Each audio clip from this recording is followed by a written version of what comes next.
You are sitting in the quiet twilight of a room.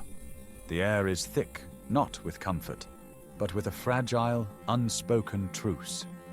You look at her, a silhouette framed by the crooked window, and you mistake the silence for safety. So you speak.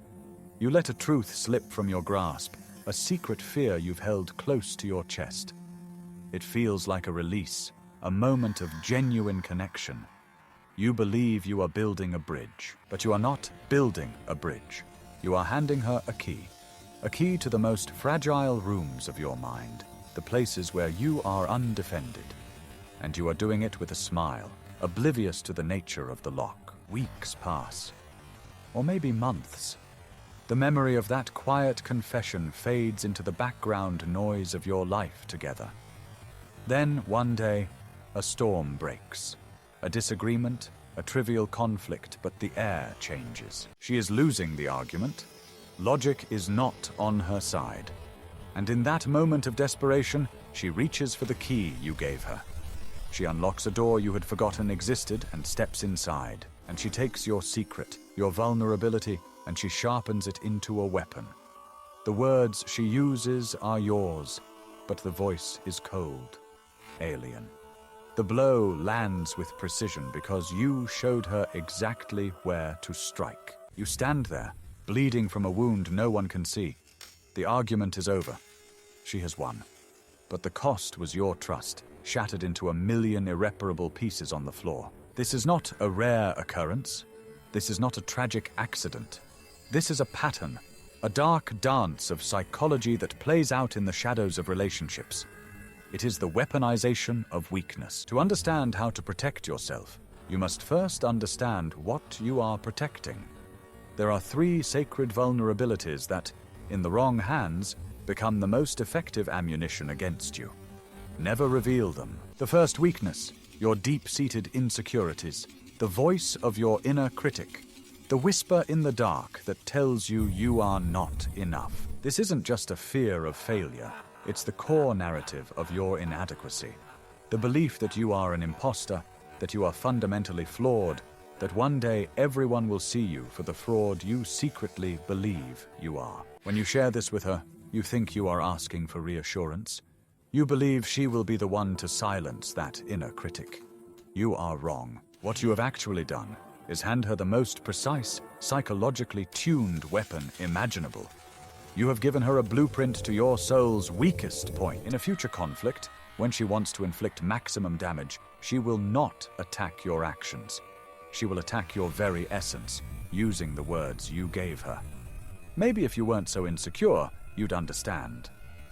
Or, this is just your imposter syndrome talking again. She turns your vulnerability into a diagnosis, a permanent flaw that invalidates your feelings. Your insecurity is no longer a shared secret. It is Exhibit A in the case against you.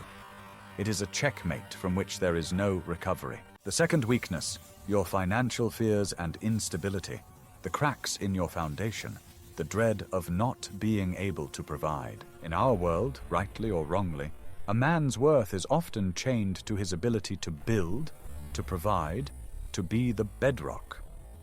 When you confess your financial anxieties, fear of a layoff, a failing business, the crushing weight of debt, you are confessing a crack in that bedrock. You are looking for a partner, a teammate who will help you weather the storm. You believe sharing the burden will lighten the load. But for some, this confession triggers a primal, ruthless calculation. Your perceived stability was a pillar of her attraction. Your financial fear is interpreted not as a temporary problem, but as a failure of your fundamental masculine essence.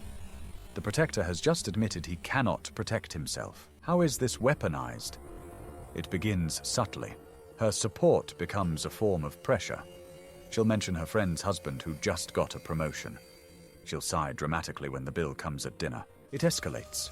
Your every financial decision is scrutinized. Your ambition is questioned. Your fear is used to frame you as incompetent.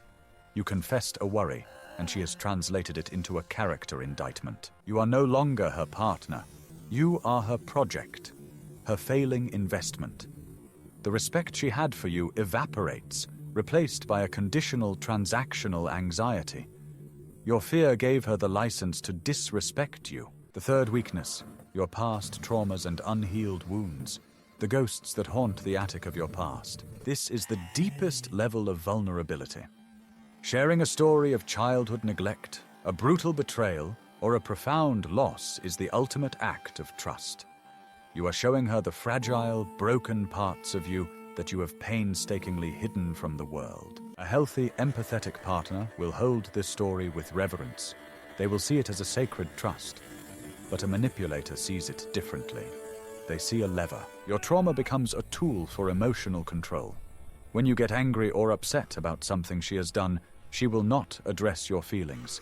Instead, she will use your past against you. You're not mad at me. You're just reacting because of what your father did. You're being overly sensitive because your ex cheated on you. This isn't about us. This is your abandonment issues. See the genius of the maneuver? She has invalidated your present reality by chaining it to your past. Your feelings are no longer legitimate. They are merely symptoms of a pre-existing condition. You are not allowed to be hurt by her actions because all your pain is pre-owned. This is the most insidious form of gaslighting. It doesn't just make you doubt your feelings, it makes you doubt your own healing.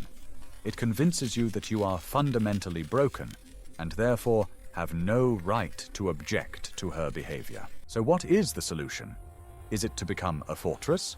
An emotionless stoic who never trusts, never shares, never connects? No, that is not a life. It is a prison of your own making. The truth is far more nuanced. The transformation required is not from open to closed, but from naive to discerning. Strength is not the absence of weakness. Strength is the wisdom to know who is worthy of seeing your vulnerabilities. Your inner world is not a public park. It is a sovereign nation, and you are its sole gatekeeper. You do not grant a visa to everyone who asks. You observe. You test.